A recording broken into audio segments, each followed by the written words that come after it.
incredibly strong scene as well. Massachusetts, Providence, Rhode Island, New York. I mean, there's just a lot of energy there on the coast. We have series like the Ohio Valley Cyclocross series that are picking up steam. We have the Chicago scene. Cyclocross really all around this country is taking hold. And, I think that we'll see these local scenes all around the country start to follow some of the models of the Portland and Washington and Oregon and the Mid-Atlantic states and so forth, and bring a lot of that kind of essential cyclocross essence into their races. I agree, and I got to give USA Cycling credit as well, Brian, is moving nationals to Boulder, then Austin, and then to North Carolina.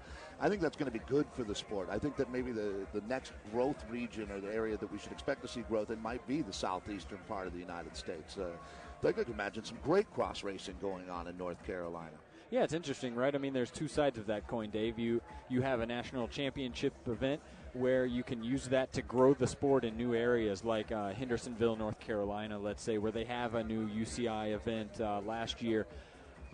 Or, there may be people on the other side that say, look, this is the national championship. This is the biggest race of the year. We need to put it in these established locations like Bend, Oregon or Providence, Rhode Island, where the crowds are already huge and we have that fan base established. So there's really two sides of that coin. I'm not sure which side I'd line up on. Yeah, I hear you. And you know what? It's an ongoing discussion. I think that I think we'll have a lot of fun seeing where this goes in the next decade.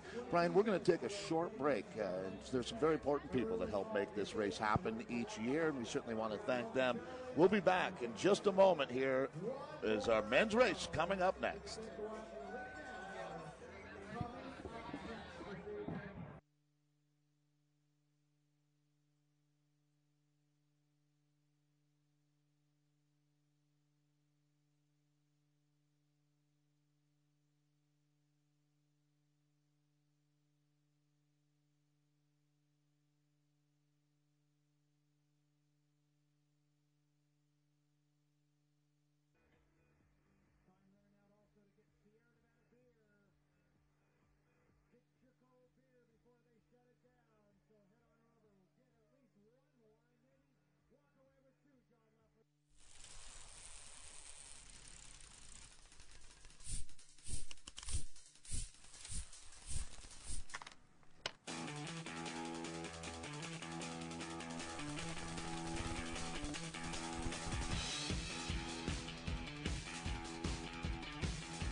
One little bobble on this course, and you have all sorts of trouble.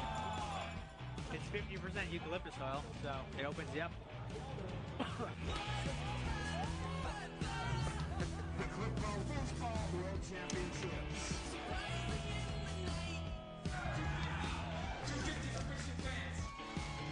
This is the Levi Effect.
Only one network has all your favorite cycling action.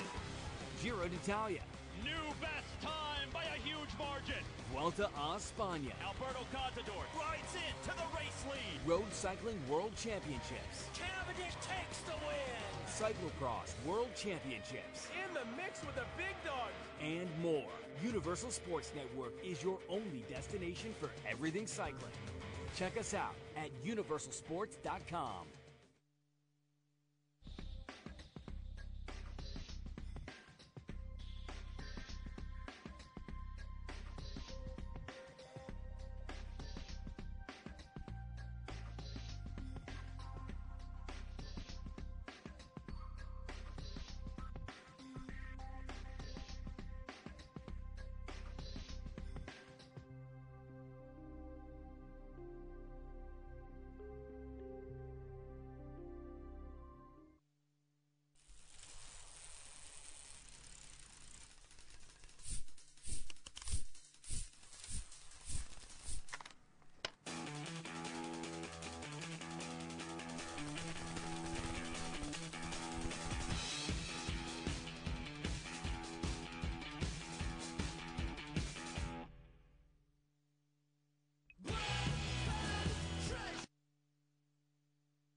One little bobble on this course, and you have all sorts of trouble. It's 50% eucalyptus oil, so it opens you up. The Clif World Championships.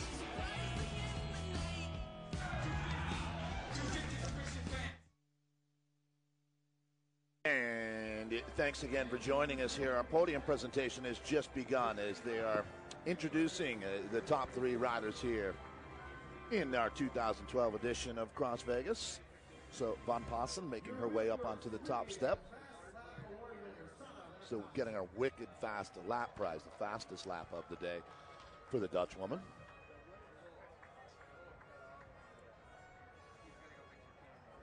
Doing a great job up there today, John Leffler and Larry Longo, our stage announcers. They sort out the presentation here. Well, it's a beautiful night in Las Vegas. I'd have to say, through all the editions of CrossVegas, this one's going to go down as probably the most comfortable edition. It's not too hot, not too cold, not too windy. So pretty much ideal conditions to be out racing your bike. A lot of these folks have been in the air-conditioned Sands Convention Center all day on their feet, and it's nice to see them having a cold Sierra Nevada and enjoying themselves. Can you get a Sierra Nevada in England, Simon? Probably not. No, right? I don't think so. I think you can probably find it in some, specialty beer shops, but we've got enough beer of our own. I think you do okay.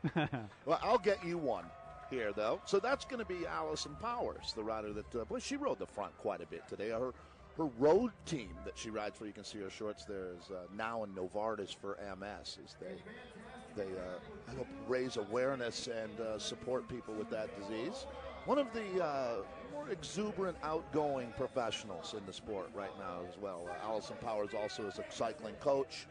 As we mentioned, a former alpine skier. And this ride by Leah Davison, that's going to be one I'm not going to forget anytime soon. Should we be watching for Leah Davison to transition into the sport of cyclocross? Absolutely. I think she's a great bike racer, and I think mountain bike, cyclo-cross, it's all racing bikes off-road. There's definite similarities, and the hard thing is balancing out your whole year. Right. That's the difficult part. Maybe the female equivalent of Towle, something along those lines, as we now look at the Dutch woman Van Passen, Sanne Van Passen. Her English is fantastic, Simon. It is, yeah. I think most Dutch people have got a very good understanding of it. But she's happy. That's good. That's great to see. She's a happy winner. Does this mean next year that we'll see possibly Sanne Kant or more riders coming over? Do you think that not the success, but the good time that it looks like she's having? I think the vibe that she'll take back with her is going to be pretty positive. I'm sure she'll take back a great story about the whole experience, the trip and the city and the race. It's so different to what we find in Europe that it has to be experienced, and I don't think you can appreciate it until you come. There is a charm to American cyclocross, isn't there? Absolutely. Yeah. I mean, if there was one person, Brian, that we could talk to about it, Simon Burney's the guy who's seen it on both sides of the pond at the highest level. And I mean, I've always felt, Simon, I'd love to hear your thoughts on this. I think the real difference is, one of the major differences is the way the crowds are built up.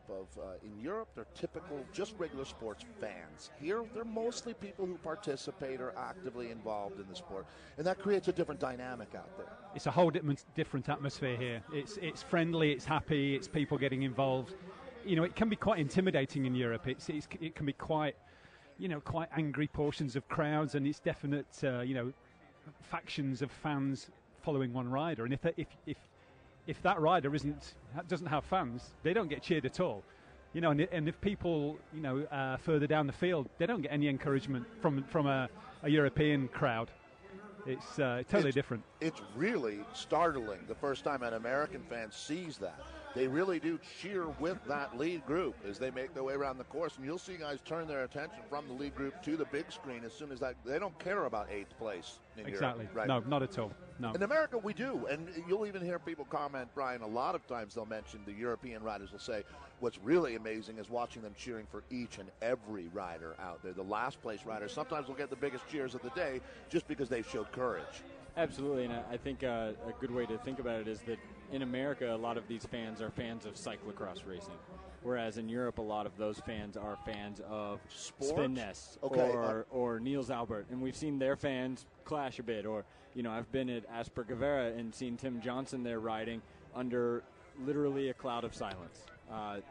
20 seconds behind the leaders, and it goes from the biggest, wildest, craziest, drunkenness atmosphere you can imagine at race side to literal silence. And I think that's what Brian is talking about, is what's so stunning to the American fans is the way that they can turn it on and off like that. You just don't see that in the U.S.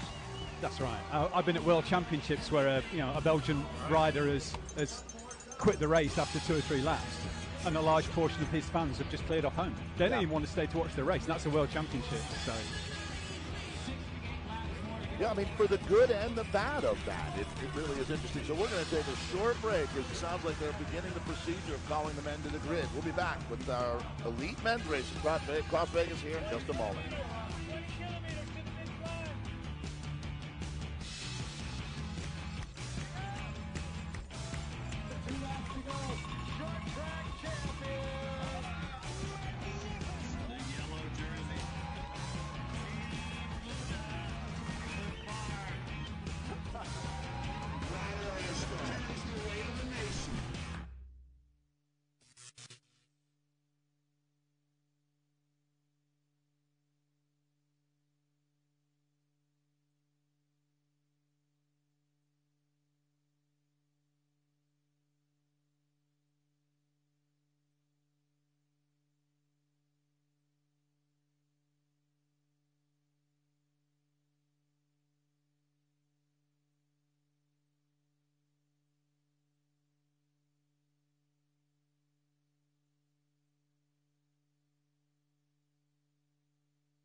Only one network has all your favorite cycling action.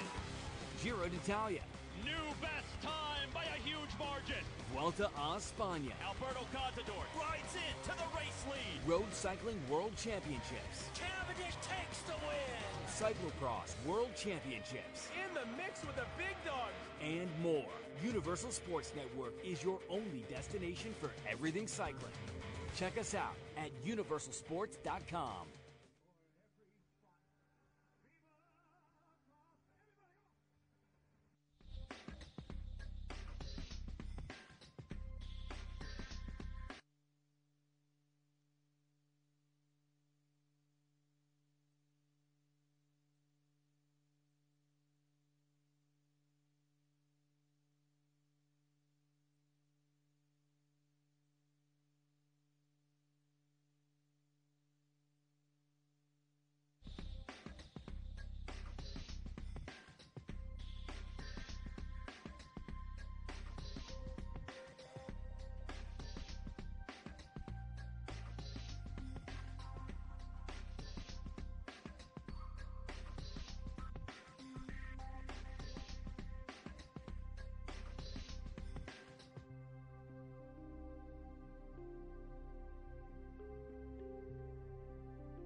Here we are, we're live with our elite men's races. We have Lars van der Haar, the defending champion from Rabobank, off the front here as the riders come through the finish right out of the start grid. Well, I tell you, having van der Haar here, Simon, says a lot about this event. He really is the future of a worldwide cyclocross, no question. As a multi-time world champion and our defending champion, as Brian said, to me, he's the man to beat today. He is, yeah. I think he came here last year as a bit of an unknown name to the American audience, and he went away as the winner of this race, and then had a season that was just incredible. You know, he had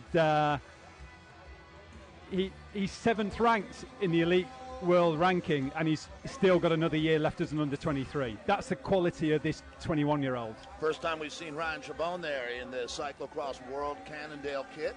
And I believe that's Tim Johnson. Tim will be easy to tell because he's got the Red Bull helmet. That's one of the ways you'll be able to identify this, or help tell the difference between our Cannondale cyclocross world riders. They're also about a foot different in height. We have Ben Burden here from the Raleigh Clement squad leading the race through the finish after that short crit lap and out onto the main portion of the course. He's one of 2 Raleigh Clement riders on their men's squad. Of course, they have Craig Etheridge, who's riding in the single speed category this year for them as well on the men's side. Alan Krugoff. And Alan Krugoff, of course, in the elite, the Boulder local. And, you know, Simon, right now, I would have to say we've had Ben Burden basically becoming a de facto American over the last couple of years. As a matter of fact, he's going to be basing himself in Boulder now for full time this season. Ben Burden might be the hungriest rider to the most, with the most to gain with a good ride here in CrossVegas today. Ben is one of these guys that from a previous almost time and place in this sport he's been a winner at the World Cup level in his career, and now kind of in the second phase of his career, and it's starting to come good again. That's right. I mean, in the mid-90s, he was one of the up-and-coming Belgian superstars along with Sven Nys. He was 3rd in the Belgian Junior Championships at Coxside, where we had the World Championships this year, behind Nys. He's been on the top of his game, you know, for 15, 16 years. And, he's definitely going to be...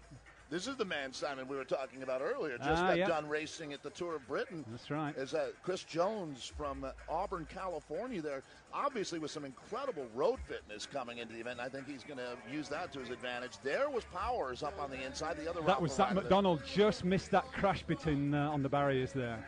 And it looked as though Jeremy Powers had some sort of struggle there at the barriers. I'm not sure exactly what happened, but he's about 15 wheels back there. John Page there as well. Tell you what, McDonald could be... That's not how you do it. That's not how he drew that one up. Where'd that guy get his UCI point from? Man. We see here Rob Peters there in the Telenet Fidea kit, about 8 wheels back from the front, sitting behind the tall figure of Ryan Chabon. Chris Jones still off the front there. I'll tell you what, guys, I saw Ben Burden at that Valmont cyclocross race in Boulder last weekend, and he looks much fitter than he did a year ago when he won 4 races in the U.S. We go back here to the front of this race. Here's another guy who'd like to start his season off with a different tone than last year, and that's Tim Johnson, who looks like he's up riding the front again. Tim, I would have to say the vintage of 2011 is not one that he's going to want to remember. I think he's going to be very happy to get this 2012 season underway, and there he is now, Johnson. That is Peters moving up onto his wheel now. Rob Peters that's there. Peters, yep. So they have just about nailed back this move now. Boy, Tim Johnson looks like he's back on his A game, doesn't he? He does, and that looks like the Trek Collective rider, Finsterwald, if I'm not mistaken, there on the front, professional mountain biker from Trek. I think it's Flukinger. Lucas Flukinger. Lucas Flukiger, yep. He was second last week in the Mountain Bike World Championships. And there's Johnson taking him around the outside there. I spent some time talking to Johnson in Boulder this summer, Dave, at the finish of the Flagstaff stage at the USA Pro Challenge, and he is extremely motivated. He was cheering on his friend Roy Sutherland there, of course, but Johnson's taken a new approach. He raced a bit more this summer. He spent a lot of time training with the Scratch Labs crew here as Trebone lights it up here coming over Johnson. Yet it looks like it's going to be Jones who's going to hold on to that wheel, but okay, we're going to see a lot of that this year. The Green Machine at it right now, and that is Ryan Trebone hitting out and with authority. All right, these boys are going to have at it today, Simon. So it's Jones now, once again. We're going to be looking for that national championship kit of Powers, and he looks like he's falling out of the top 20. I believe I saw him back there in about 12th wheel, if I'm not mistaken, Dave. He's tough to spot in that Americans kit. Yeah, his new Rafa National Champions kit, I think, is the best-looking one that we've ever had in America, and we'll be able to pick that up in a moment. There's the man from Bend, Oregon. But not a hard rider to identify out there, Ryan Trebone, who started the year off in 2011 with just phenomenal success, and then he had that injury in a warm-up crash in Louisville at the USGP that effectively, I thought it was going to end his season, but he came back guns a-firing at Nationals, and here we go, big move right there. Flucky just hit those hurdles at big speed. Wow, just phenomenal. Boy, and took the gap out of Trebone and Jones there, and just went straight back to the front. And it is Peters sitting third wheel. Rob Peters here, who was second at the World Championships last year. As I believe it's Peters. Let's go ahead and we'll start identifying. That is Lucas on the front. Ryan Trebone has welded that one back together now. And then you've got Peters and Tim Johnson. I was talking to Johnson Justin before. Lindeen maybe rolling up there. Yeah, it looks like that in that off-color blue kit. That's either him or John Page, Dave. I'm not sure. We'll have to see him from the front. But Van der Haar hits the front. And Van der Haar, previous winner, U23 world champion. This is one of the biggest talents in the sport right now. And anytime that we see him on the front, that should have alarm bells ringing. Absolutely. The kid had 16 wins last year in Belgium. He was only off the podium in a Super Prestige or GVA once. Incredible. What's the reason, Simon, that we're seeing this next younger generation, the Peters, the Van der Haars, coming to CrossVegas? Is there a new mindset in this next generation of European crossers? I hope so. Yeah, I really hope so. I think, the old school guys that just would never consider racing in America. And I think, just to see Van der Haar, he probably came last year because the team wanted him to, and I'm sure he's come back this year because he wants to, and I think that's the same with Rob Peters. Yeah, Peters clearly enjoyed his time in America. He was here for a good month and a half last year, spent some time going to checking out American baseball games. He saw a Mariners game and was all over the country. There's going to be Lucas again moving up to the front as you said, just off a top 10 rider. A podium ride at the World Mountain Bike Second Championship. place, yeah. His best ride of the year for sure. He was second in a World Cup. Boy, that's it. Look at this, Simon. They are really giving it gas right now. Yeah. He accelerated again into that run-up, hopped over them, got that gap immediately. We'll see him do that every lap, I'd imagine, this evening. Van der Haar's trying to come across here. Look at that, though. At will, Van der Haar's going across. He's got an extra gear right now. Yep, Tim Johnson there in the middle trying to chase across with Trebone behind him. If I were anybody else in this field, I would realize that today might be a day we're racing for second. These guys look very, very good. I think some of these teams actually need to stop trying to do the tactic thing and actually race. Just ride hard, because I don't think they're going to win it by Tactics aren't going to win this race. You're not going to out-tactic these guys today. Yeah. You know, you can be too clever. You can overthink it, and it's a big mistake. Yeah, especially at this point of the race when it's so hectic here. You have a guy like Flukinger who's going over those run-ups at such speed. You've just got to put your head down and go. We have the German national champion there, Christoph Pfingsten behind Trebone there. He's in that white kit. John Page in the light blue. Rob Peters behind him. Chris Jones, Ben Burden trying to close down that gap. That looked like, was that Adam Craig in the Rabobank kit there on the front of that chase as we go here. And we have Tim Johnson on the front of the race here as they come through. I got to tell, it does a heart good if you're American Cross fan to see that man back up on the front, putting the pressure on. Tim Johnson looks like he's back for 2012. He does indeed. He does indeed. There's Mitch Hoke, the Clif Bar rider. Both Mitch and Troy were a great part of the season last year. Those kids have a lot of fun out there. I was happy to see Mitch in the pit and at Valmont on Sunday. We both pitted, unfortunately, late in the race, and I have to say I topped him by a couple of spots in that event. So he's one of the nicest kids in this sport. Man, he is. He's a good kid. Johnson with the look over his shoulder to see the kind of damage. I don't think it's as extensive as he thought it might have been right now. There's still a lot of riders in contention here, Simon. It is. I mean, we've got 50, 52, 53 minutes of racing left yet. There's plenty of time. I think at the moment it's just being out of trouble, getting in that front group. That front group will whittle itself down. I believe the Frenchman Geoffrey's moved up now as well for Telnet Fidea. Yeah, so Arnaud Jouffroy. Yeah, he's in third place with the German champion sitting on his wheel. What can you tell us about the Frenchman? Another one of these riders that looks to be leading a new generation into the sport for his nation of France. Yes, he was a medalist as a junior, the Worlds. He's as an under-23, he's a top 10 World Cup rider, fourth in the European Championships, fourth in the World Championships. You know, he's going to be one of the next good elite riders for sure. He'll be one of the 10 best in the sport, I would say, in the next 5 years. I'm sure you'll see him up there for sure, yeah. So, Simon, your perspective on Tim Johnson's ride back in 1999, the bronze medal that he won, is that the start of something, a modern era of American cyclocross? Do you look at that on the timeline of things? You were a person that was been there before and after. I think it was. I think it suddenly gave Americans hope that and the belief that it was possible. And I think off the back of that, we had Matt Kelly? Yes. Who medaled, and we also had... Was world champion that year. Champion, that's right, and yeah. You know what's interesting, Simon, is the rest of that podium that Tim Johnson was with was Bart Vellens and Sven Nys. And those guys did okay with the sport, didn't they? They didn't do bad at all, but there again, neither did Tim. Absolutely. Tim's had a great career, and as a road rider and as a cyclo-cross rider. And there's a dividing line, a Mason-Dixon line in this race where it's the seriousness stops at about 40 riders back or so. Well, how deep do UCI points go in a C1, Simon? Is it 15? Top 15, yeah. So yeah. Because there is a party element to this race, but it's not in this group. I guarantee you. If you're outside of the top 30 at CrossVegas, you should be enjoying yourself. All of a sudden, those hand-ups look a little more relevant. Boy, Johnson's going to take a turn now, and that's Peters going with him here. I talked to Johnson before the start tonight. He was pinning on his number in a minivan next to the team area. Wanted to stay out of the limelight, wanted to stay out of the attention, play it quiet, play it cool, and be calm and on his own there. And he's focused here, and he's ready to attack this race. Yeah, Simon, I don't know on your perspective, but here in North America, I don't know that there's a rider who gets more respect than Tim Johnson for what he's done in the sport. And the word ambassador for cyclocross comes to mind. Tim has given way more back than he's gotten from this sport, and it's going to be nice to see him have a strong... With Louisville in 2013, he's going to be one of the guys that's been waiting for this one his whole career. And he's one of the riders that you'd like to see on that team having a good ride.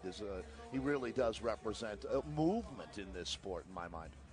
Yeah, and on his day, he's very competitive. I don't think he's a top 10 world's rider, particularly. I think you've got other riders now that are probably more capable of that in Louisville. But I think just the fact that he's, hopefully he'll be there, hopefully he'll get selected, and hopefully he'll have the kind of day that can crown a career for him, really. Because I think, like you say, he's deserved to have a bigger race in America.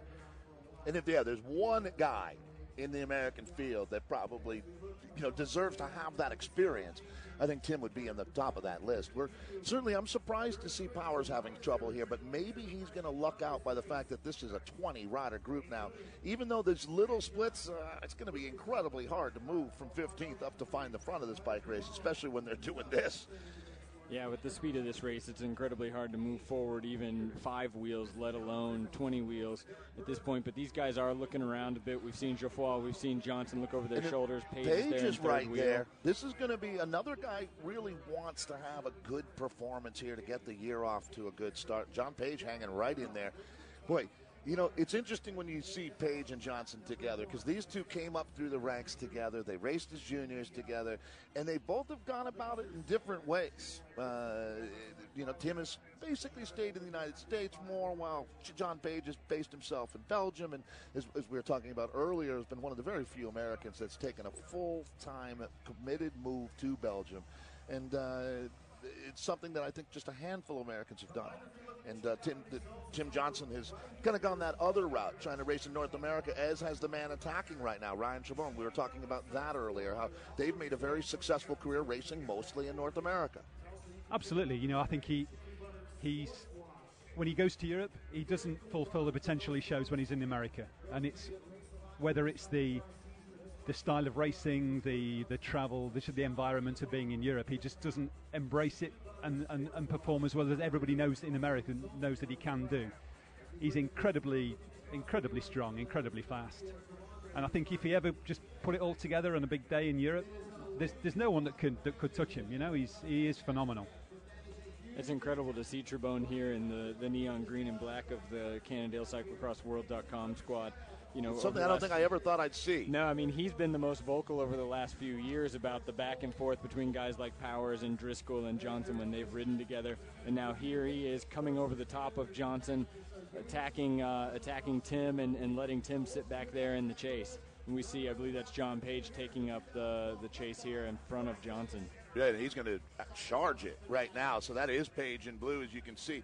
It really is a tremendous crowd and vibe that we've got here. And John Page now goes. And so we're going to see Peters trying to cover that move. That's Rob Peters of the Telnet Fidea team, the Belgian rider there, jumping out of that group. And it's shattering back behind Page right now. This is Trebone on the spy flyover. How about Page? I mean, he's riding at this point without a main sponsor. He's riding without a contract. He has some support, but he's planning to base himself in Park City and in Belgium this year. And he's really riding, hopefully, for some form of salary at this point in the year with the World Cup season just around the corner. Tough situation to be in, isn't it, Simon? I mean, it is. It's very hard. Yeah, he's based himself in Belgium, and I think he's at a point in his career where he doesn't quite know whether he can stay in Belgium, come back to the US. If he comes back to the US, can he make a living? Can he support his family?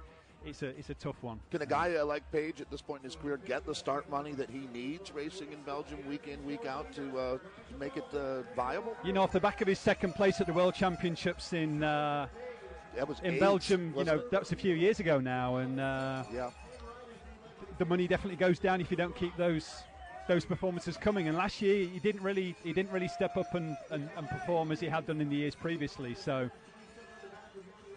This is a make-or-break year for Page. I think if he doesn't get it done this year, that we'll be seeing him racing domestically from here on in. Last year when we saw him good, he was good, but he never pieced more than 1 or 2 races together.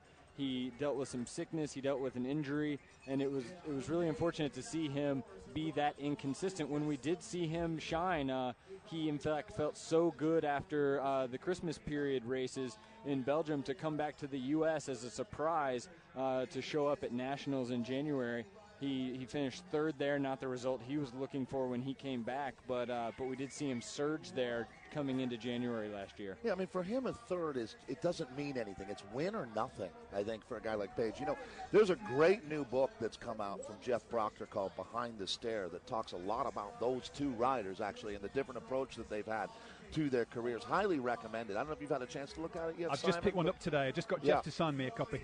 I have as well. Hey, you could give him a copy of your book.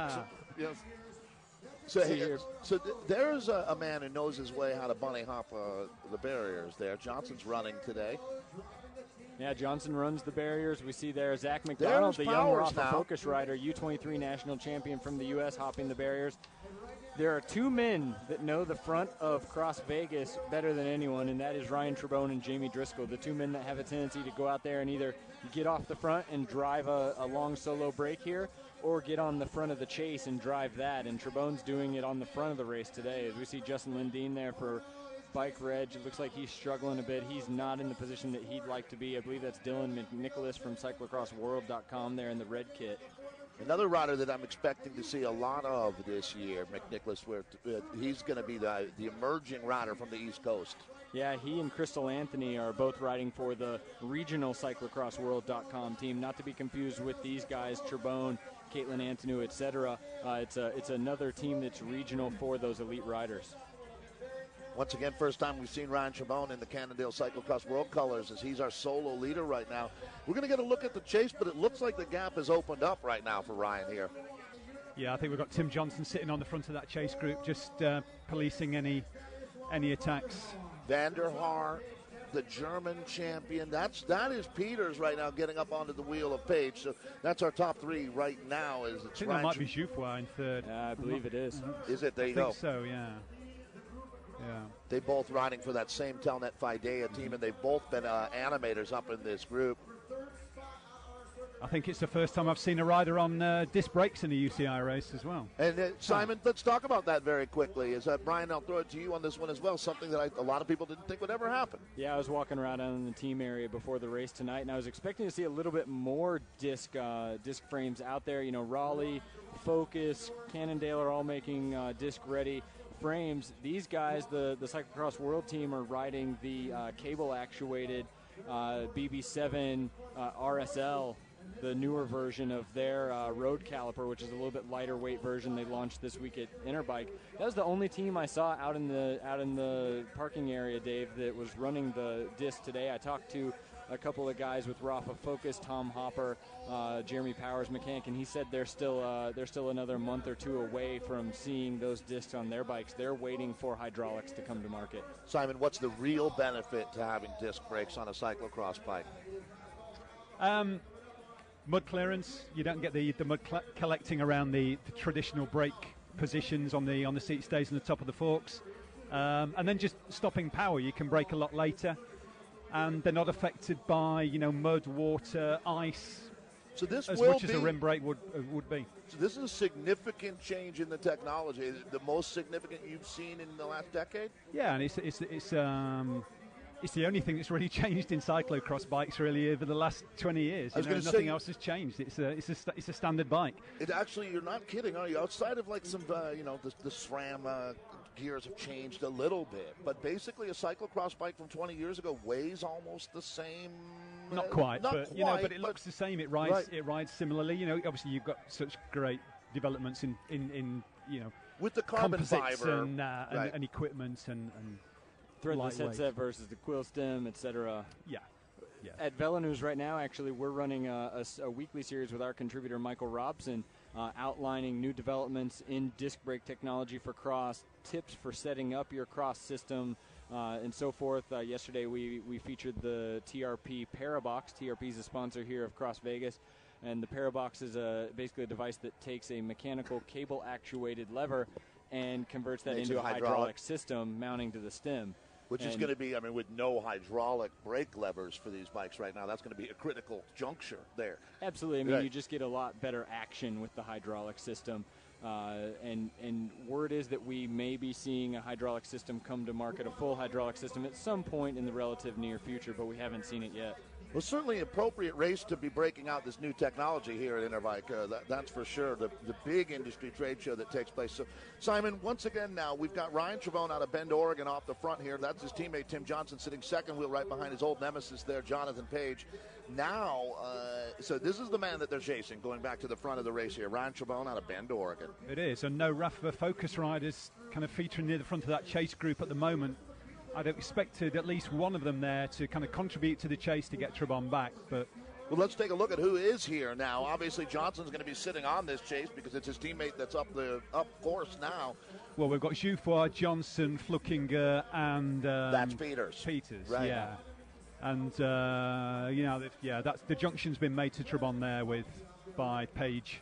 So Van der Haar, and we still don't have a Focus Rafa rider in there. Well, Chris Jones really lit it up as they left the start line now, but certainly that's been the man, along with Tim Johnson, that's really been the biggest animator. There's now Powers is there. Powers in 10th. You got 13 riders clear with Zach McDonald on the back, and then Jamie Driscoll just off the back of that, chasing 3, trying to get back onto that leading group of 10. In my opinion, Simon, Zach McDonald's the most exciting American bike racer out there right now. That kid is a showman. Unbelievable, some of the stories that you hear from him last year, including his ride in Madison at our national championships, where he went flying off the course in the first few hundred meters and chased his way back up into that lead group. The kid is an exciting bike racer to watch. He is, and he did some great rides in the World Cups in Europe, and be interesting to follow his development over the next few years. Is he one of the Americans, Simon, that you would look at as potentially going to the top of the sport? Does he have that kind of chops? I think so. I think you've got the potential here. That's never been in doubt. It's how people react to spending long chunks of time in Europe and just how they can fit their life around the racing. It's not as cut and dried as being physically and technically gifted. Interesting kid, too, coming from Bremerton, Washington. Not your regular place to grow up in America, as we're looking now at that front group. So that is Powers in that. It's mostly white. It's Kabush. Jeff Kabush. First time we've talked about the Canadian mountain bike Olympian. He's got a new team. Well, actually, I guess there's no. Scott Three Rocks this year, the new mountain bike squad that carried him into the Olympic season. It's good to see a guy like Jeff get that support. He's been another very successful rider here at CrossVegas as well. Now, you want to talk about a course, or horses for courses, if you will. Well, this is a course that suits a guy who can throw down a lot of watts, a lot of power, and Kabush is one of those guys. He is, definitely, and Powers has made the front of that group again. All of a sudden, it really has changed. We haven't talked about Kabush or Powers much, but now that's the front of the bike race. Jeff Kabush, the Canadian, then Jeremy Powers, then Tim Johnson. Yeah, Kabush just off 8th place in the World Mountain Bike Championships last weekend. They're not taking any dollars in that front group, that's for sure. Yeah, so him and Fluckinger, they're obviously in good shape off the back of the mountain bike racing. Got to say, impressive to see our national champion getting his nose back up into the front of the race, too. Yeah, crashed there. John for Page is down there. Oh, John boy. Page is down at the barriers. You don't come back from that today. Yeah, that's a tough break for John Page there. And that's the downside. Sure, it's a 1 in 20 chance that'll happen on the barriers, but you're going over them maybe 7 times here today.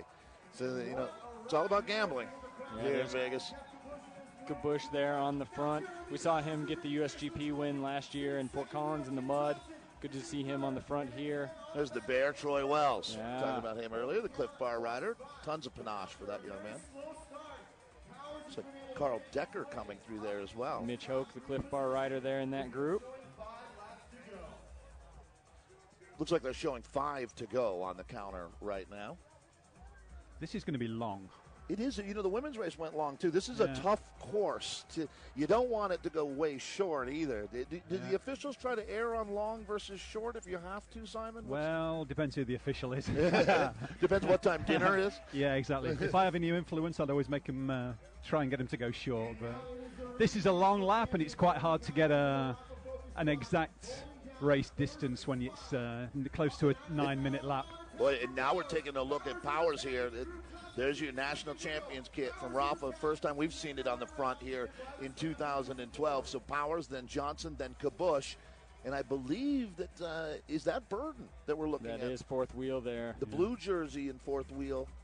Powers opened his cyclocross season, his UCI season anyway, at Nittany Lion Cross last weekend, got a win, and here he is attacking CrossVegas about halfway through, taking a bottle in the pit.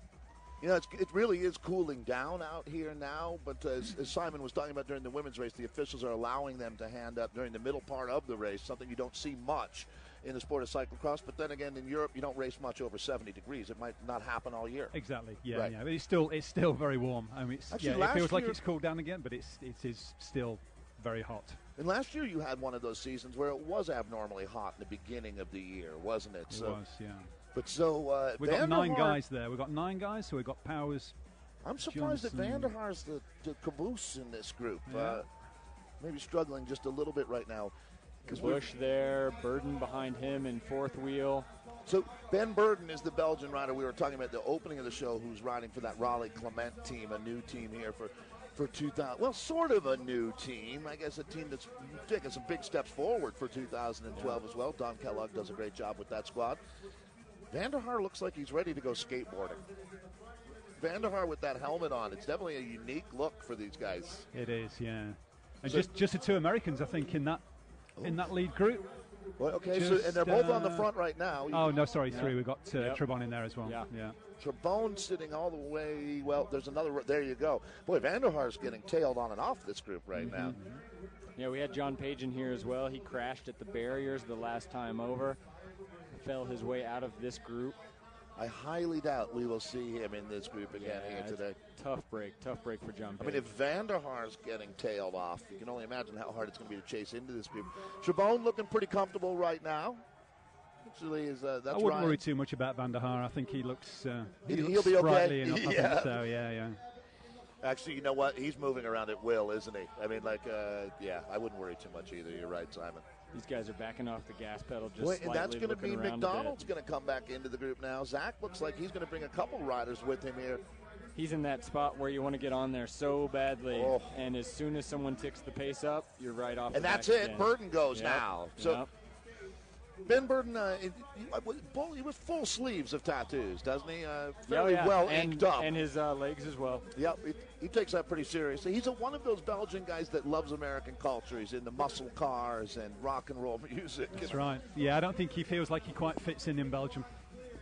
No, and as we said, he's certainly found a home here in America, riding for Raleigh, which is based up in Kent, Washington, right outside of Seattle, and they have made a huge play in the cyclocross world here over the last couple of years, taking it very seriously. And it's really nice to see a brand, Simon, that I'm sure you're super familiar with from many, many years of cycling history. But Raleigh is back and in full effect. Raleigh's back. That was my first ever job. I worked for Raleigh when I left school for 3 years. In my formative years, so my dad worked for Raleigh, and I think I grew up in Nottingham, and I think half of the population of Nottingham worked at Raleigh at some point when it was in its heyday. Sadly, now it's not quite what it was, but there used to be. Do they still have operations in? They do, yeah, but it's a very small office now. At its height, there were 13,000 people worked in the Raleigh factory and the Raleigh offices, and it covered. Them and John Player Cigarettes covered pretty much the whole of Nottingham. Well, that is 13,000 people. Yeah, it was a big factory. It's one of the original brands in this sport. Like, like what Wilson is to tennis, Raleigh is to bicycles. And so it's good to see them. Good to see them still hanging in there. Yeah, and they're putting 5 riders to work this cyclocross season with Burden, Alan Krugoff, Craig Etheridge, Carolyn Money, and Nicole Duke here as we have Burden off the front. Jeff Kabush is chasing here. The Scott Three Rocks rider powers behind him with Johnson, and I believe that's Geoffroy on his wheel. Simon, they're getting air up over the top of this. Is that something we're going to see more and more on these flyovers? Is it something that UCI is worried about? I don't think so, no. Okay, good. As long as there's a soft landing, I don't think they're worried too much about that one. If Zdenek Štibar and Danny Summerhill have anything to say about it, there you go. More air. Yeah. It's a good photo opportunity. Yeah, that's a good front page shot, that's for sure. There's the man they're chasing, the Belgian Burden right now for the Raleigh team, up out of the saddle. He's gone to the whip now. That's Jeff Kabush out of Victoria, British Columbia. That's a great gap back to third in the chasing group now. Well, it's going to be. Kabush can hook up with Burden there, that's going to be. That's 20 seconds. Because these guys aren't riding. No. Okay, that's what you look. That's a Mexican standoff right and there. When you've got teams there with more than one rider, they really need to get their game together. Well, and boy, Page has rejoined the group. There he was in blue. Yep. This is amazing to see. Ben Burden is capitalizing on that. You said it earlier, Simon. They're getting tactical back in that group, and it's benefiting Burden greatly right now. And Kabush. We'll see Telenet looking at the Cannondale CyclocrossWorld.com guys and expecting them to pull. They're the Americans. They're on their home course here. Rafa Focus is there with 2 riders as well, and Tim Johnson and Ryan Trebon don't look like they're going to bite that off. But Simon, just like in road thing with World Tour, do the Americans then look at the Belgians and say, "But you're the Belgians. You guys are the world level." Is there any of that? Well, I don't know. I don't think so much. I think it's just ride your bike, isn't it? Yeah, pretty much. Yeah, I think if you're strong enough and you want to win enough, you'll ride. So Ben Burden, as we said, is a former World Cup winner. Almost seems like another lifetime, to be honest. I think for him it feels like it as well. I don't think that's just for us. I think he feels like it was a different lifetime as well. You know, not joking about that. I really do mean that. Yeah, absolutely. Yeah, he was entrenched in the whole Belgian cyclo-cross scene. He was part of it. He was there with the Wellens and the Naces and the real in the heart of it. And, now he started a new life in the U.S. with different sponsors, and he's kind of, in a lot of ways, a new life for him. And I think it'll be really interesting to see how it goes. I think that Ben already realizes the American cross community is a tight-knit but friendly group of people, and he's found a family over here. Yeah, he's got 17, 18 years of experience as well at the highest level, and that never goes away. You never forget that. No, you get older and you get slightly slower, but you don't forget how to race. And you see things like Ben checking his tire pressure with his thumb still. He's got a lot of those old school techniques, but it looks like he's got some company now. It's the Canadian Kabush has joined him. So Ben Burden, Jeff Kabush now, the front of this bike race. Raleigh and Scott together here. On the backside of this course, this is a massive soccer complex that we're racing in here. I guess there's something like 20 soccer fields that fill up the Desert Breeze Park here. On the backside of that course, you don't see a lot of crowd, but they do put in a lot of distance back there. But then right here, it is packed tonight down by the finish area. As a matter of fact, this is going to go down. Lance Armstrong raced here one year in his career. That was a good 15,000. I think tonight's going to be a massive crowd as well. This should go down as one of our best CrossVegas ever as far as attendance and excitement goes. Yeah, we see here Johnson's jumping out in chase. This chase group has split. We have 3 riders there in pursuit of Kabush and Burden. So looks like Geoffroy is with Johnson there from Telnet Fidea. So Kabush and Burden is who we're looking at right now. Now that's Chase 1. Powers, Johnson, and that's Peters, isn't it? It is Peters. So Peters second in the Worlds in January at Koksijde. He also was one of the 2 Belgians. Bart Vellens was another that spent well over a month here in the States. They went up and did Starcross up in Seattle. They then went and did the USGP in Madison, Sun Prairie. And they went and checked out Louisville venue for Worlds this year just to take a look at it. So they did due diligence, certainly, from the Telnet Fidea team. Yeah, it's sad to see that might not end up paying off for Bart Wellens with his health scare at the end of last season. I think that he made a lot of fans over here in America when he was racing. He was very outgoing, and the big disappointment, I think, for a lot of the Americans that we won't see him again this year. And this about 11 or 12 seconds, that lead. To this group, so Chase 1 once again is Peters, Johnson, and Powers. Burden and Kabush right now as they're about to hit that barrier section. I'm going to say for a lot of folks, I'm sure Tim Johnson's ride is going to have some people smiling out there today. Yeah, I would have to say it will after a tough year for him 12 months ago. Powers there trailing off the back of that group just slightly. He's just looking not quite sharp this evening. And Burden, who, in my opinion, Simon, coming into this race, I think he was the hungriest rider in that start grid. For whatever reason, I think Ben really has something to prove here, and he right now is certainly doing that. He looks in great shape. He looks super skinny, really ripped.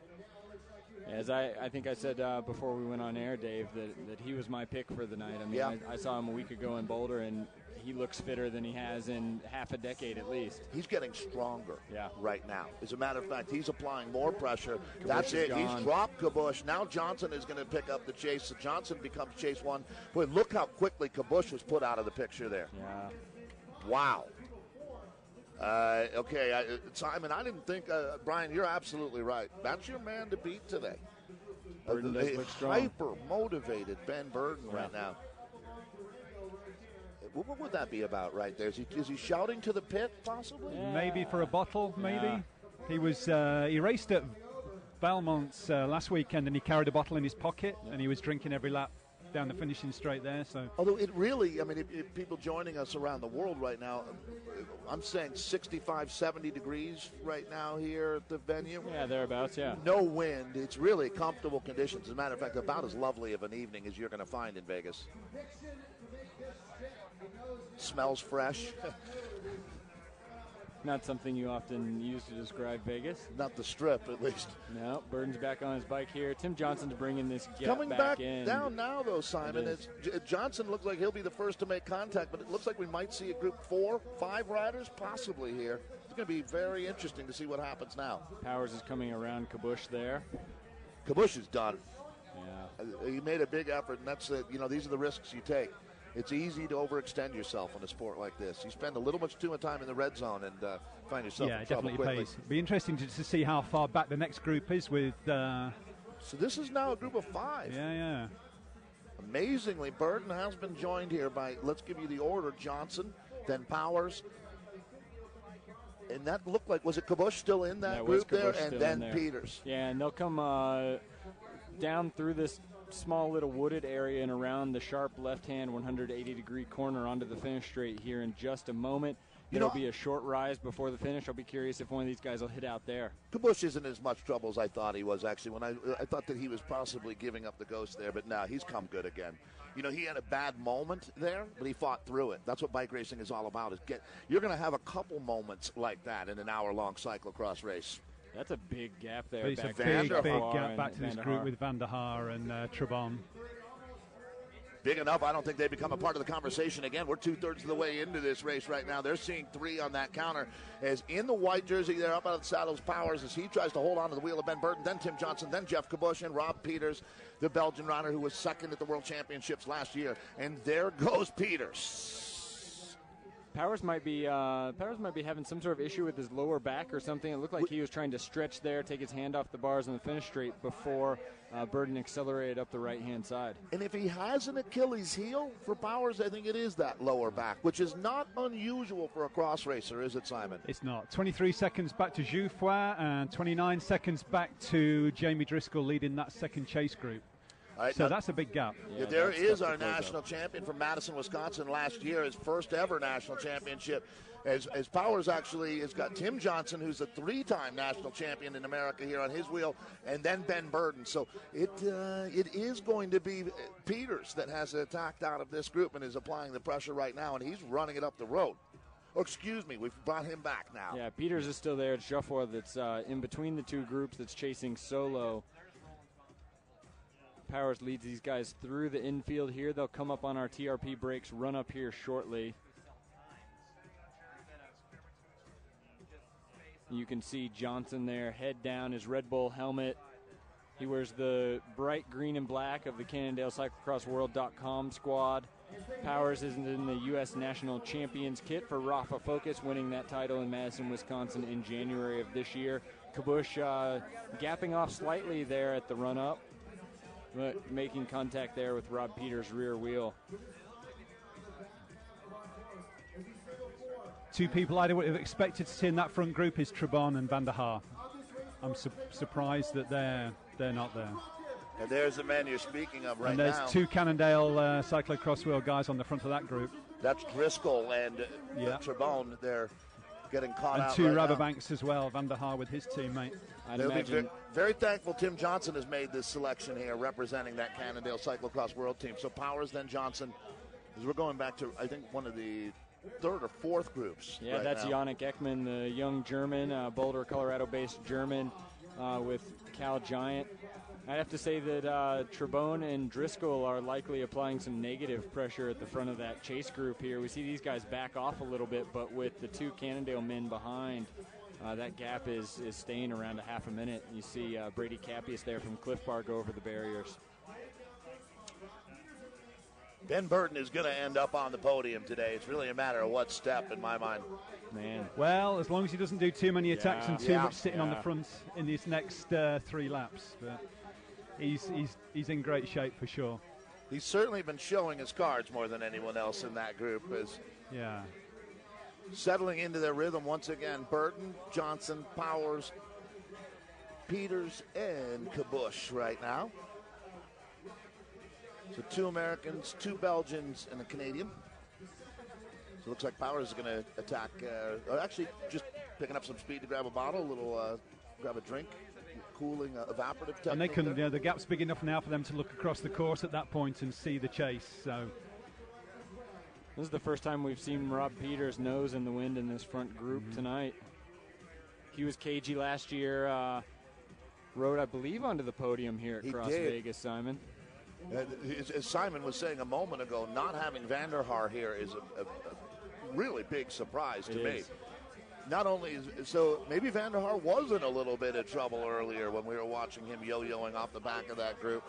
You got to remember, and Simon, you've talked about this earlier too, it's not an easy trip from Brussels to Las Vegas. And it's not only is it a lot of time in the airplane, but the big time zone change, the climate change. These guys are dealing with a lot out here. Absolutely. The first couple of days you're here, you wake up at 5 o'clock in the morning, and at 8:30 at night you want to go to sleep. And at 8:30 tonight he was warming up to start a race at 9:30. So his body's not quite sure where he is at the moment, but he's been here since the weekend. I think they arrived on Saturday night. So. Oddly enough, right now we're finding out if he's a morning person or not. Yeah, pretty much. Yeah, right. I guess in Brussels it would be, about 5 in the morning, a little after that. Yeah, and he's just sat up straight away. He's not going to tow that group round anymore. He's actually carrying a bottle on his bike, something I don't think I've ever seen before from a Belgian at this level. Powers I believe a few of these guys do. Yeah, they are, yeah. Johnson is as well, yeah. Because you're not going to need to shoulder the bike on a day like today. No, that's not for at all, sure. no. On a grass course like this, we were talking about disc brakes earlier, and there's Johnson using them as well. This isn't the kind of course where it's really going to come into play, but we are at Interbike, and this is a new technology, and certainly it's an interesting time in the sport. That how those disc brakes will affect the racing, we'll be seeing later in the season. Absolutely, yeah. I think for a team to try and mix it with disc and regular wheels, it's just too many wheels. Well, and each frame has a specific setup, right? Yeah. So, but if you're talking about 4 or 5 pairs of wheels for each bike, then it's a lot of wheels too. Cracking the whip right now. It's Johnson as he comes around Kabush there. Peters looks like he's going to cover that move without too much trouble. Let's see how much pressure that puts, and do they spring the trap right now? Yeah, Kabush is having a bit of a gap go out on his front wheel, and Peters is down out of that front group. Peters is down, and Johnson is alone. So the file tread? What were we saying earlier about it not being so slippery? Yeah. Man. Ouch. Well, you know what? You got to remember, this is when the dew point changes out here as well. The grass does get a little slicker when it gets colder at this point in the day. And that's going to be game over for Peters. That's a TKO right there. Yeah, he does not look comfortable. We've lost Vanderhaar and now the Towle Fidea.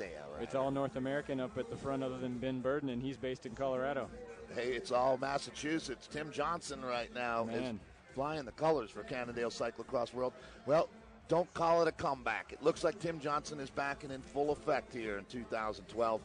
As take a look at this gap now. Was it Kabush or Powers sitting second wheel? That was Powers coming across there. Johnson's got about 4 or 5 seconds now. He's not going to back off the accelerator. This might be a Johnson-Powers duel that we're setting up for here. I'm not sure where Ben Burden is. I'd expect to see him in front of Jeff Kabush, who looks to be struggling. Yeah, there's Burden there sitting third. So that is Powers in the white Rafa jersey. Now Ben Burden there up over the spy flyover. There's our leader. And, he's going to be coming up rapidly on one final lap of racing remaining here. So Tim Johnson has put himself in very good position right now. How many times has this story been told? Tim Johnson and Jeremy Powers locking horns now at the front of this bike race. Yeah, there's Peters. He's back in a 3-man group. It looks about 45 seconds or a minute back. It's unfortunate to see him get out of the front of the race there with the crash at an unfortunate time. Johnson comes onto the finish straight here. Powers has got him in his reach here as he comes across onto the rear wheel of the Red Bull. It looks like Johnson's going to have some company. Yeah. As they're seeing 2 to go as they come through right now. 2 to go. That's Burden in the blue.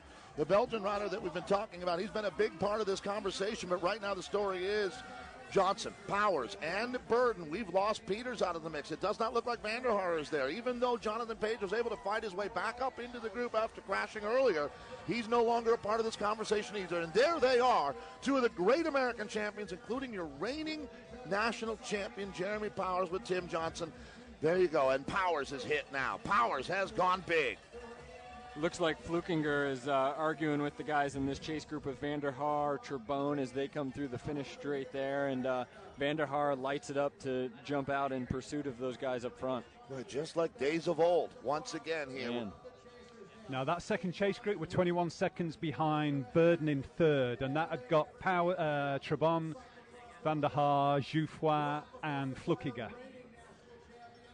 Boy, all right. Well, that is the story here. Is there are about a lap and a half now from the finish. It's a full hour of racing for our men as we're picking up once again before our TRP break zone. Best brakes in the world from TRP.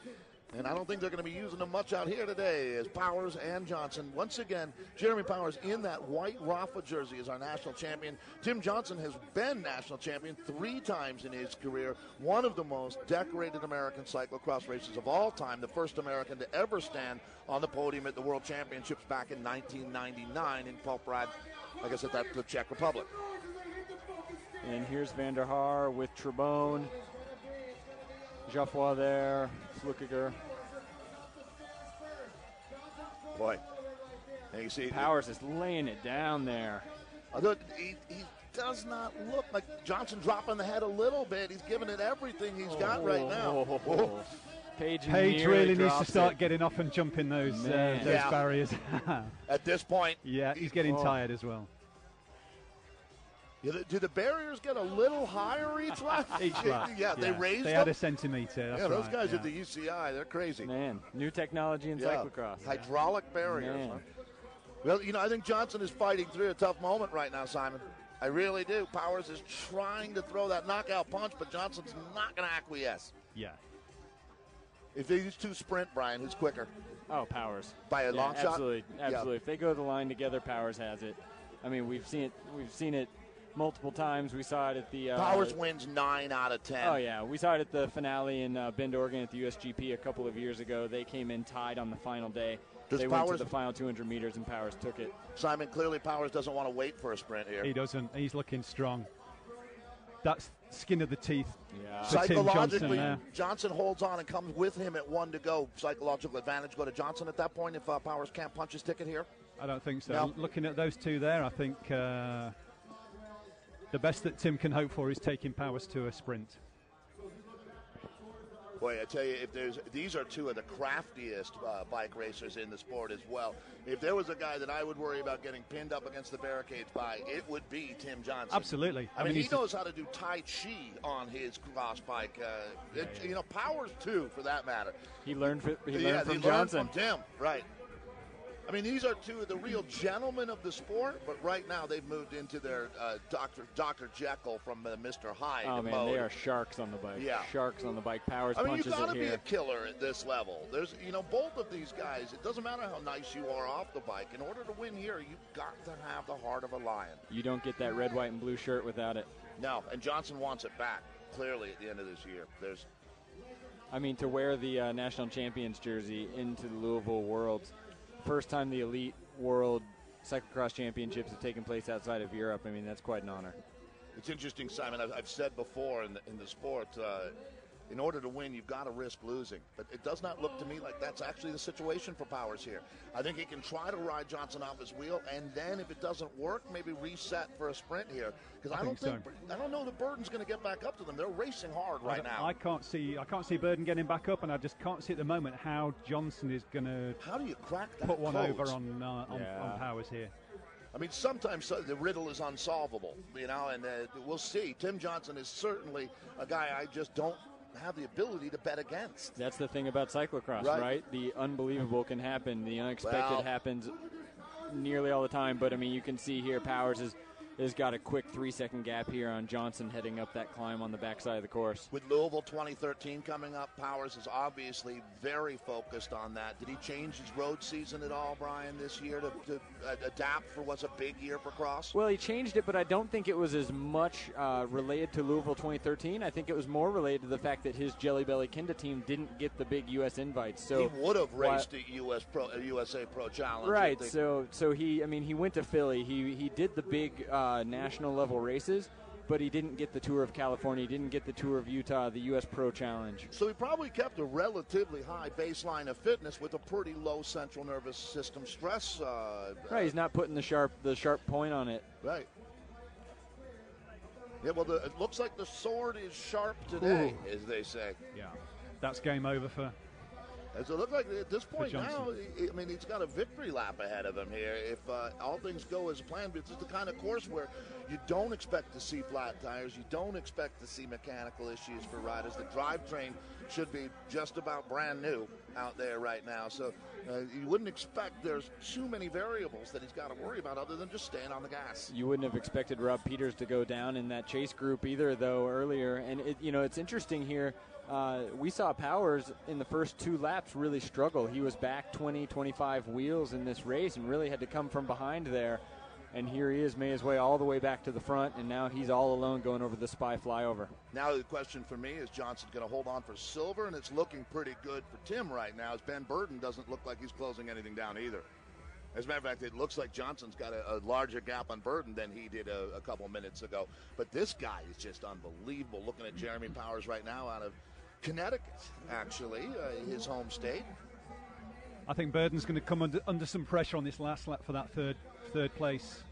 From Lucas Buchanan. Well, maybe Kabush. Kabush is closing it back down on him. That's Johnson that we're looking at now in the green. That gap, I mean, it's not over. That's for sure. When you take a look at Powers, and he's going to be getting the bell coming through right now. So this is it. 1 lap of racing remaining.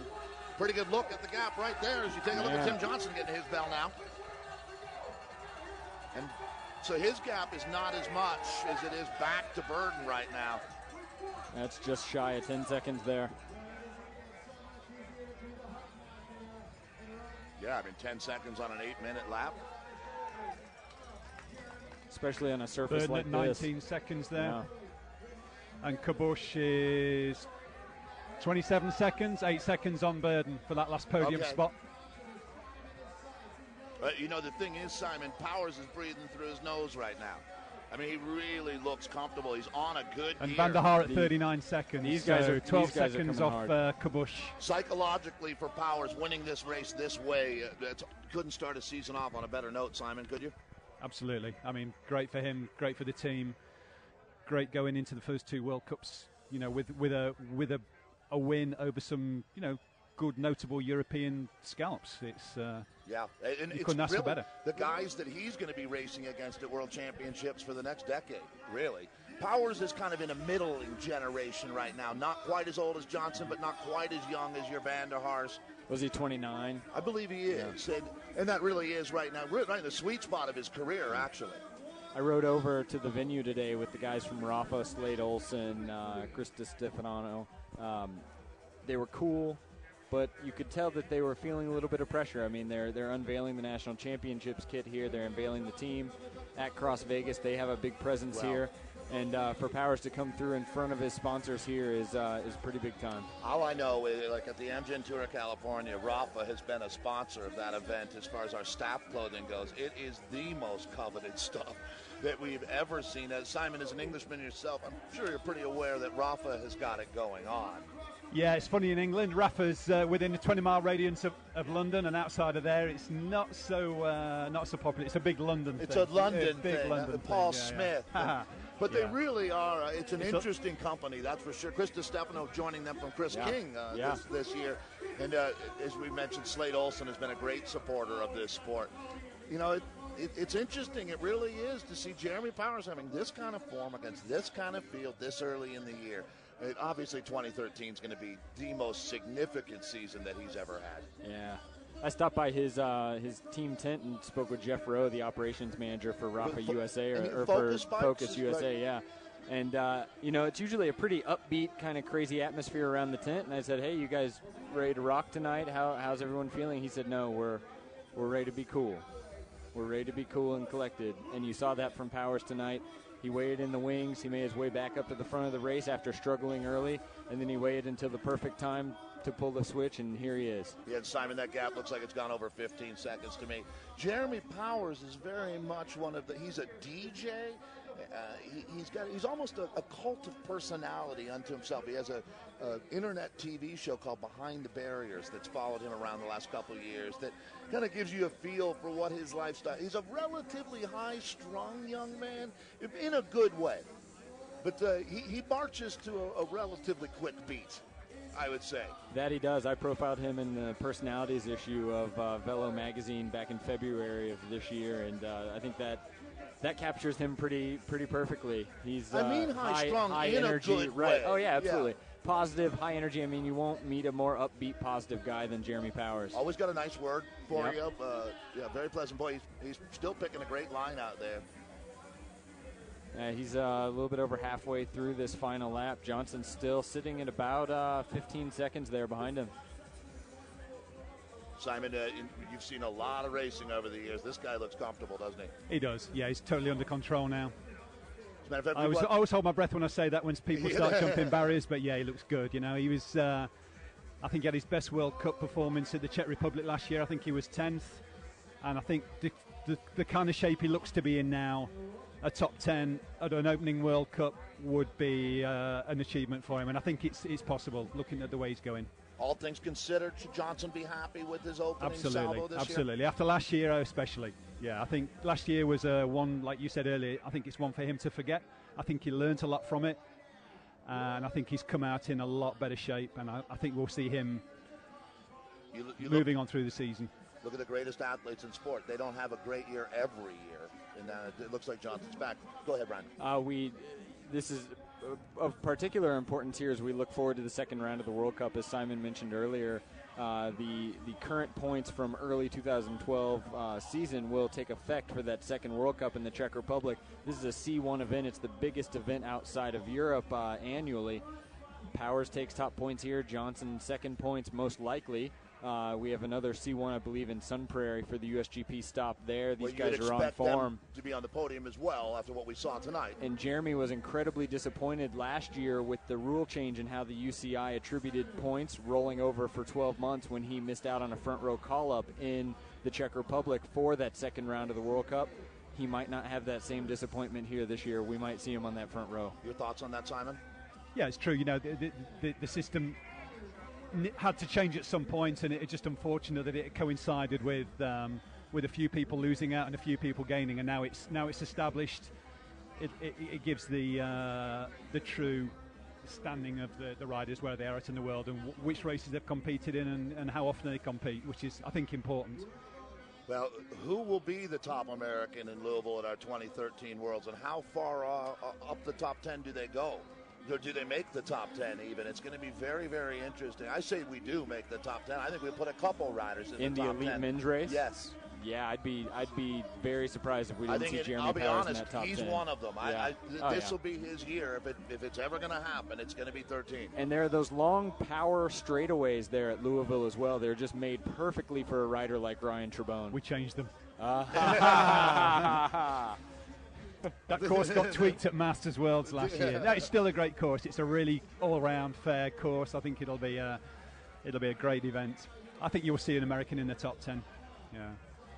It certainly would be a nice validation for over here in the States. Obviously, we've been working a lot and trying to bring the sport along, and this is what we're talking about. Is Jeremy Powers will be our winner here at CrossVegas. We're going to send Simon Burney out to grab a word with Jeremy, but can't be too much sweeter than this one. Talk about not missing a step out there today. This is your 2012 CrossVegas champion for the Rafa Focus team, the American champion. Time to look back and put an exclamation point on that one. Jeremy Powers delivers here in Las Vegas, and that's our man Simon Burney that we'll be trying to grab a word with Mr. Powers here in just a moment. But, Brian, that was an emphatic win for Powers today. Man, what a way to show the national champion's jersey here. It's his first major race in that jersey in the United States since winning it in January. And he comes through in front of the entire North American cycling industry. We see Tim Johnson there for second. Looks like they might put two on the podium here for Cannondale Cyclocross. Burden for third, excuse me. Yep. And then that was the sprint we were watching wind up there. Van der Haar was there in fourth, I believe. And then we saw Peters top out over Trebone there. And here's John Page coming over the flyover. Disappointment for Page. He came in with high hopes. He went down early in the race on the barriers. Do you want to do this with Powers? Do you want to do this with Powers? You do it. Yeah, you're awesome. And we see here Arnaud Geoffroy come across the line there, the Telnet Fidea rider.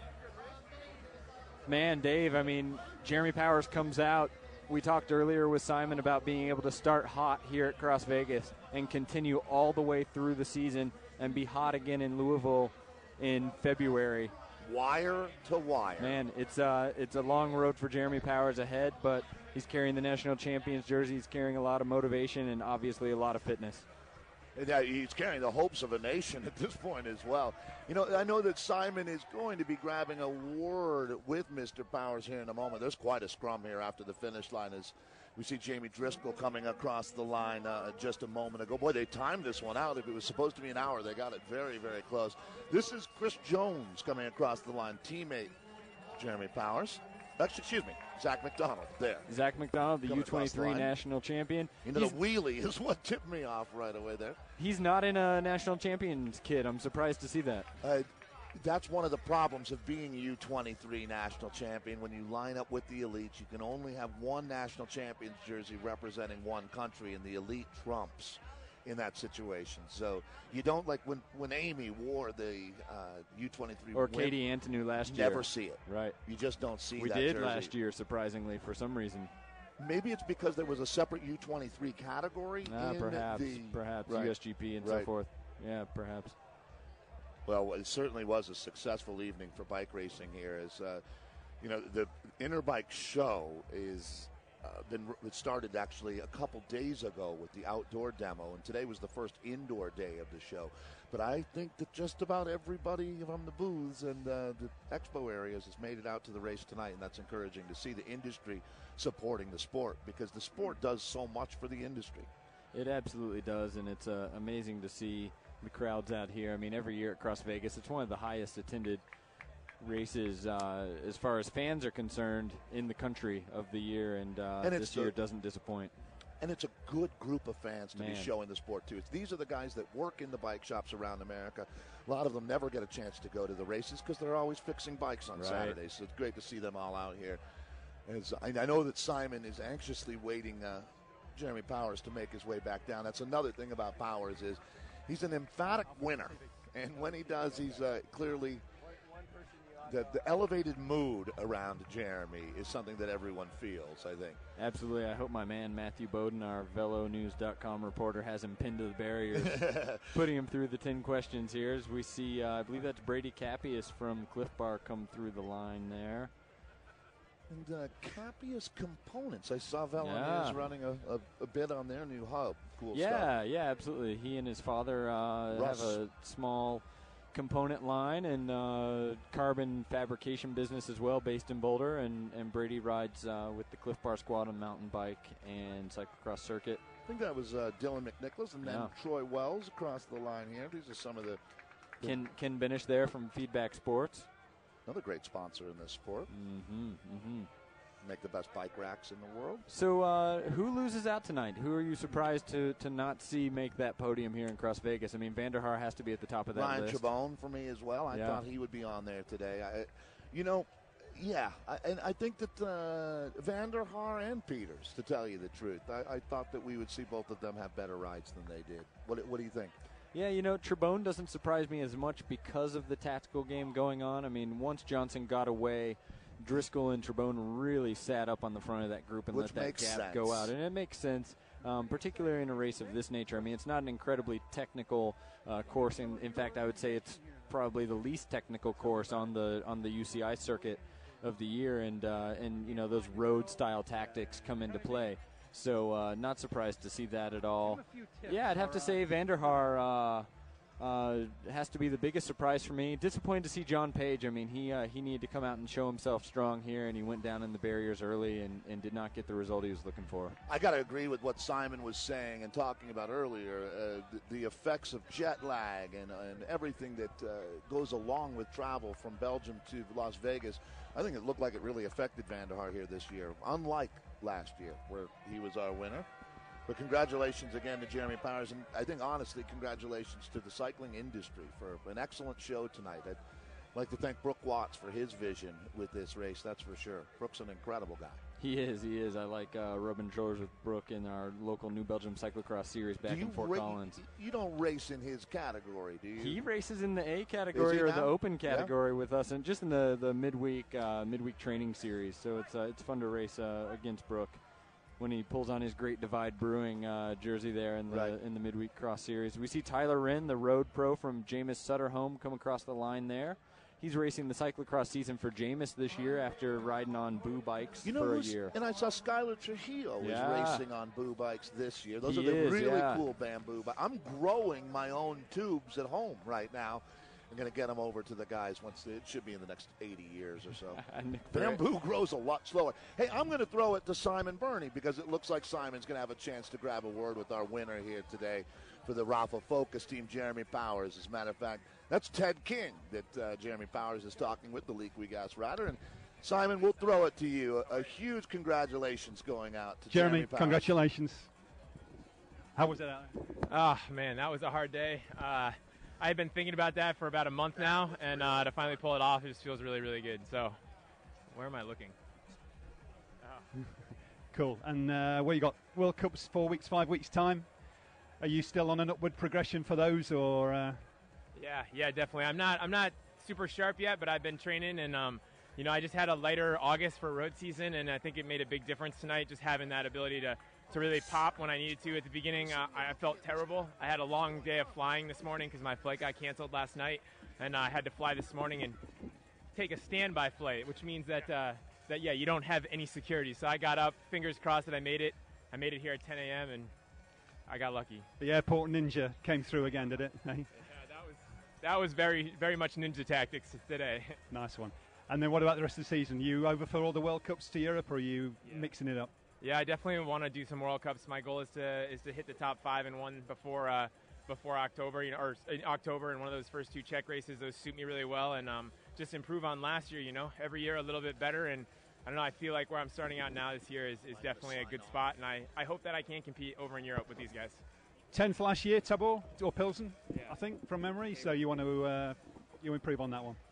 Pilsen. Yeah, definitely. I think a top 5 is in the cards, and I think then looking towards Louisville this year, that's my main goal is to do something special there. And I think if things go right and I get that top 5 and I really start progressing in that World Cup, then I'll have the confidence going to Louisville to do something. So right, and a front row start at Louisville would be really off the back of that. Be really, really important. So I think cyclocross is alive and well here in the States. I'm really happy the Euros came over, and it's just an awesome night for cyclocross. So Jeremy, time for the podium. Thanks a lot. Congratulations. Awesome. Thank you, Simon.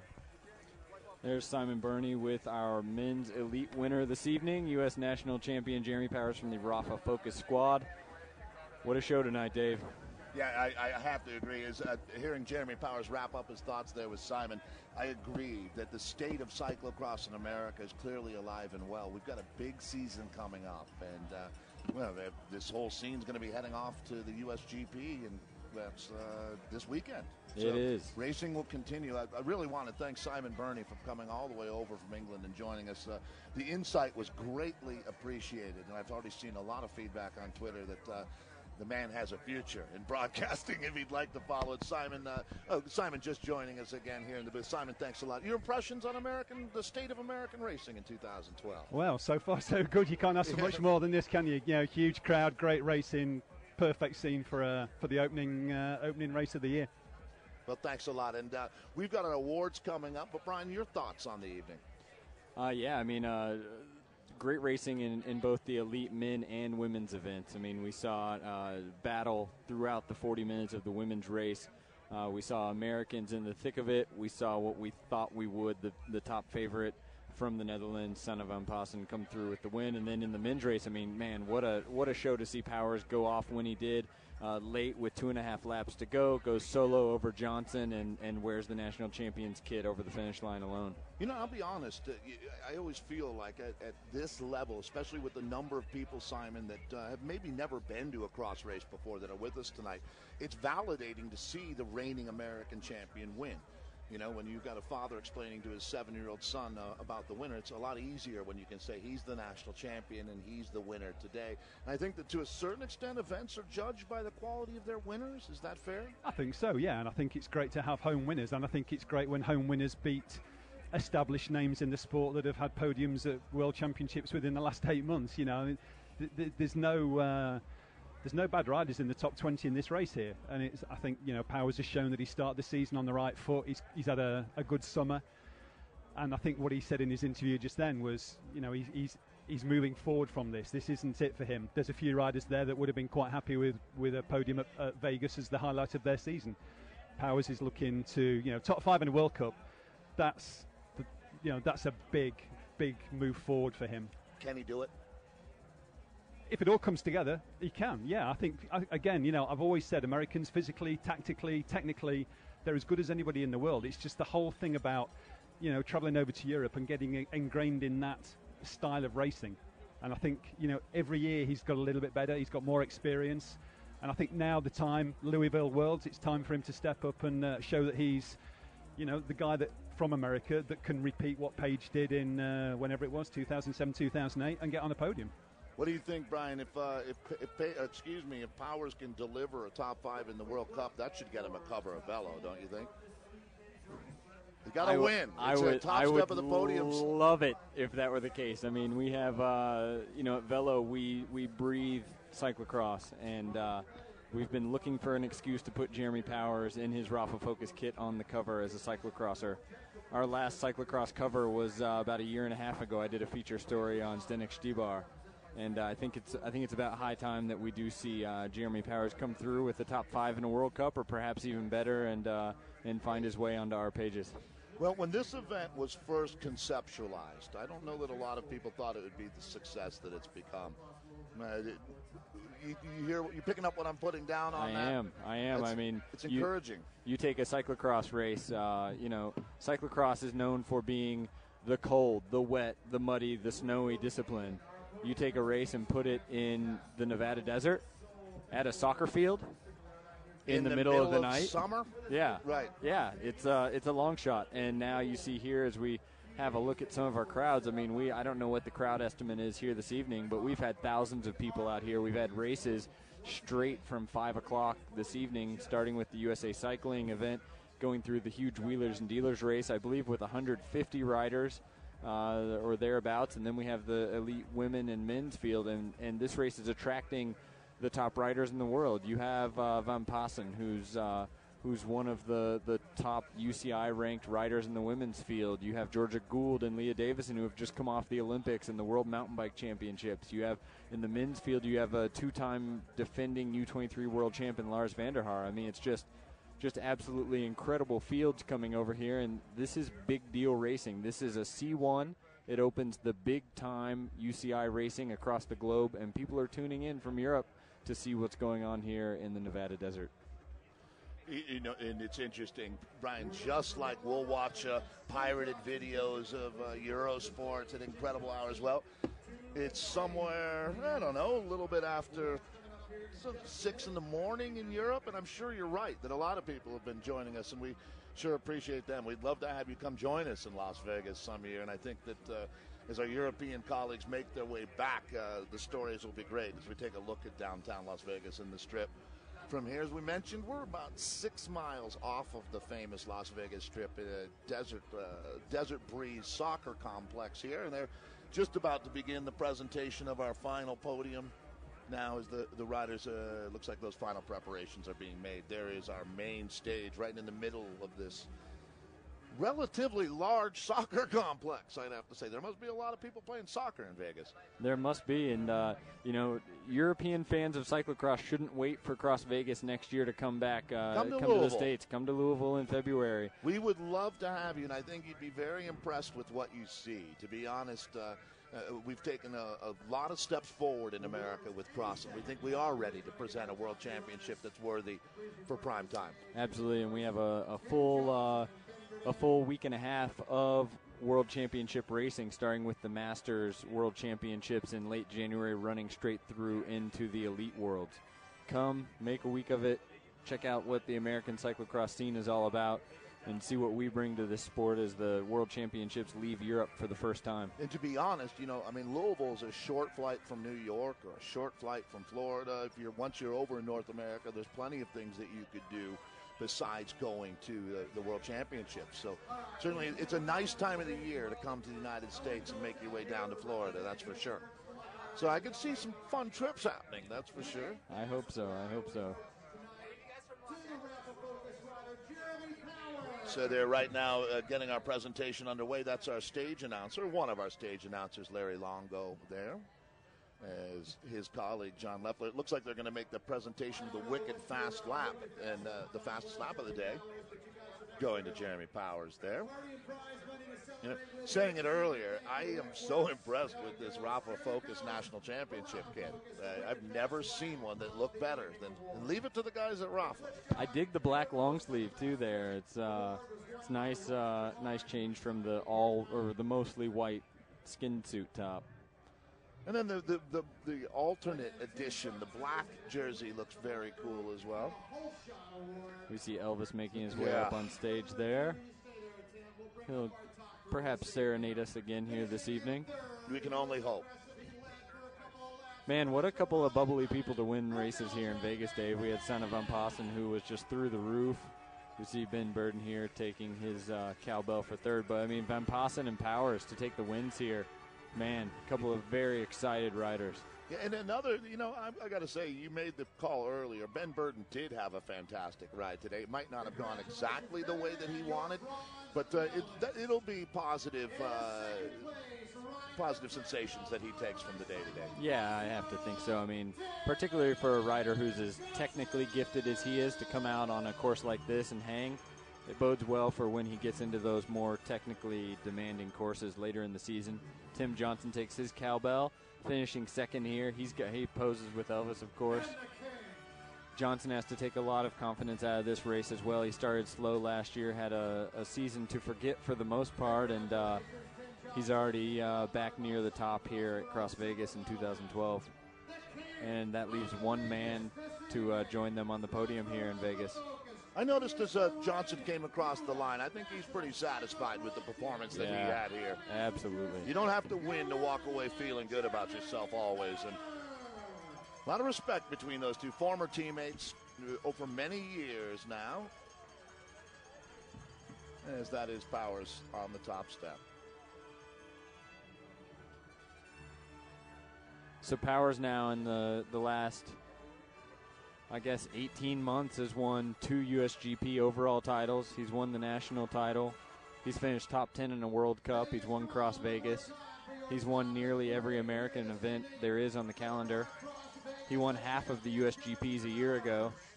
He certainly has arrived, Dave. Yeah, now he's in full effect.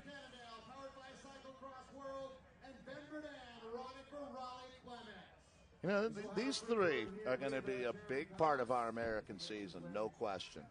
I'll be surprised if we see too many podiums presented that doesn't have one of those guys on it this year. Yeah, I'd expect another guy that we'll see up there will be Ryan Trebone here before long. Yeah.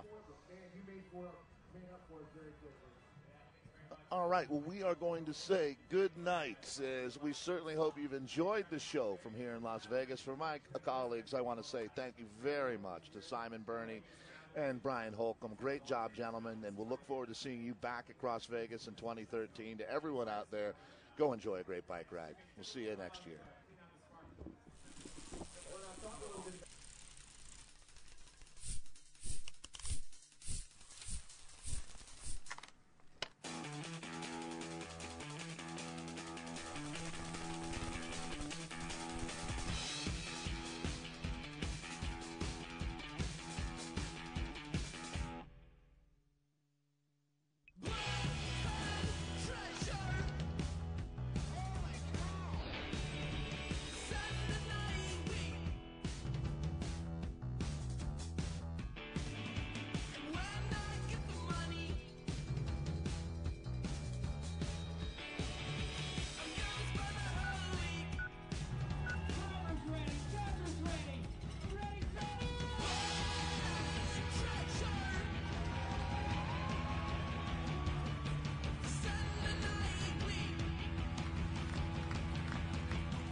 One little bobble on this course, and you have all sorts of trouble. It's 50% eucalyptus oil, so it opens you up.